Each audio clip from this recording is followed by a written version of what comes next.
چنانچہ امام احمد بن حنبل رحمۃ اللہ علیہ کا مشہور واقعہ ہے، ایک مرتبہ انہیں قریبی بستی میں جانا تھا، تو امام صاحب نے سوچا کسی کو خادم کے طور پہ کیا لے کے جانا، میں اکیلا چلا جاتا ہوں اور کام کر کے آ جاتا ہوں۔ آپ نے اپنی چھوٹی سی گٹھری اٹھائی اور سفر پہ روانہ ہو گئے۔ عشاء کی نماز کے وقت ایک بستی میں پہنچے۔ امام صاحب کا خیال تھا کہ میں عشاء کی نماز اس مسجد میں پڑھوں گا اور رات مسجد میں گزار لوں گا، صبح بقیہ سفر کر لوں گا۔ مسجد کا خادم آ گیا، بڑے میاں مسجد سے نکلے، میں نے تالا لگانا ہے۔ کچھ مسجدیں ایسی ہوتی ہیں نا کہ ان کو تالا لگا دیا جاتا ہے تاکہ نشہ کرنے والے اور چور و چکے قسم کے لوگ مسجد کی چیزیں اٹھا کے نہ لے جائیں۔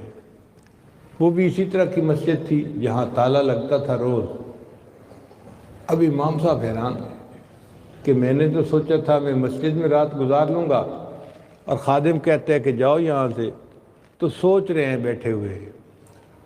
جب امام صاحب تھوڑا سوچ میں پڑے نا تو خادم غصے میں آ گیا، بڑے میاں میری بات سمجھ نہیں آ رہی، آپ نکلیں یہاں سے ورنہ میں آپ کا سامان اٹھا کے باہر پھینک دوں گا اور آپ کو دھکے دے کے نکال دوں گا۔ امام صاحب بڑے پریشان، یا اللہ آپ مجھ سے خفا ہو گئے کہ آپ اپنے گھر میں مجھے رات قیام ہی نہیں کرنے دے رہے، یہ بندہ مجھ سے اتنا ترشروئی سے بات کر رہا ہے۔ خیر امام صاحب مسجد سے باہر نکلے، دیکھا کہ مسجد کے دروازے کے بالکل ساتھ ایک تنور تھا، نان بائی کی دکان تھی، روٹیاں پکانے والے کی، جیسے افغانی روٹیاں پکتی ہیں نا تنور پھر لوگ لے کے جاتے ہیں۔ تو ایک نوجوان لڑکا روٹیاں پکا رہا تھا۔ امام صاحب نے سوچا سردی بھی ہے، اگر میں تنور کے پاس بیٹھ کے وقت گزار لوں تو وقت بھی گزر جائے گا اور صبح میں پھر سفر شروع کر دوں گا۔ تو امام صاحب نے اس نوجوان سے پوچھا بھئی کیا میں یہاں بیٹھ سکتا ہوں؟ اس نے کہا بڑے میاں بیٹھ جائیے۔ امام صاحب بیٹھ گئے، وہ نوجوان اپنا روٹیاں لگاتا رہا۔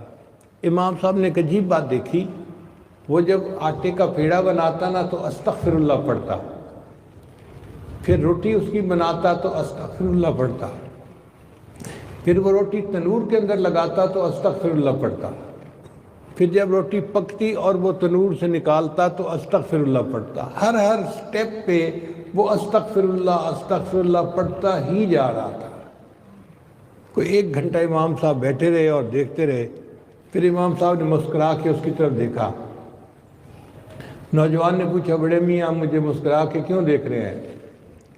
امام صاحب نے کہا کہ میں اس پر حیران ہوں کہ تو اتنا زیادہ استغفار کرتا ہے، پیڑا بناتے ہوئے استغفار، روٹی بناتے استغفار، روٹی لگاتے ہوئے استغفار، روٹی نکالتے ہوئے استغفار، ہر قدم پہ موقع پہ آپ استغفار پڑھ رہے ہیں۔ اس نے کہا جی میں استغفار کثرت سے پڑھتا ہوں اس لیے کہ اس کے بدلے اللہ میری دعائیں قبول فرماتے ہیں۔ تو امام صاحب نے اس سے پھر تصدیق کی کہ کیا تیری سب دعائیں قبول ہوتی ہیں؟ تو نوجوان سوچ کر کہنے لگا کہ میں نے زندگی میں جتنی دعائیں مانگی ہیں میری سب دعائیں قبول ہوئی ہیں سوائے ایک دعا کے، اس دعا کی قبولیت کا میں انتظار کر رہا ہوں۔ امام صاحب نے پوچھا کون سی دعا؟ کہنے لگا کہ میں نے لوگوں سے سنا ہے کہ امام احمد بن حنبل بڑے محدث ہیں، بڑے فقیہ ہیں، بڑے بزرگ آدمی ہیں، میں یہاں سے چھٹی کر کے جا نہیں سکتا کہ ان کی زیارت کروں، تو میں نے اللہ سے دعا مانگی تھی اللہ امام احمد بن حنبل سے میری ملاقات کروا دینا، اس دعا کی قبولیت کا میں انتظار کر رہا ہوں، باقی دعائیں میری سب قبول ہو گئی۔ امام صاحب آگے بڑھے، اس نوجوان کو گلے لگا لیا، نوجوان مبارک ہو، اللہ نے تیری اس دعا کو قبول کر لیا، میرا نام احمد بن حنبل ہے۔ پھر امام صاحب کہنے لگے اب مجھے بات سمجھ میں آئی، اگر میں مسجد میں رات گزار کے چلا جاتا تو میری آپ سے ملاقات نہ ہوتی، اللہ نے آپ سے ملاقات کرنی تھی، آپ کی دعا کو قبول فرمانا تھا، اللہ نے مجھے مسجد سے نکلوا کے تمہارے پاس بٹھایا اور یوں مجھے آپ سے ملاقات کا موقع مل گیا۔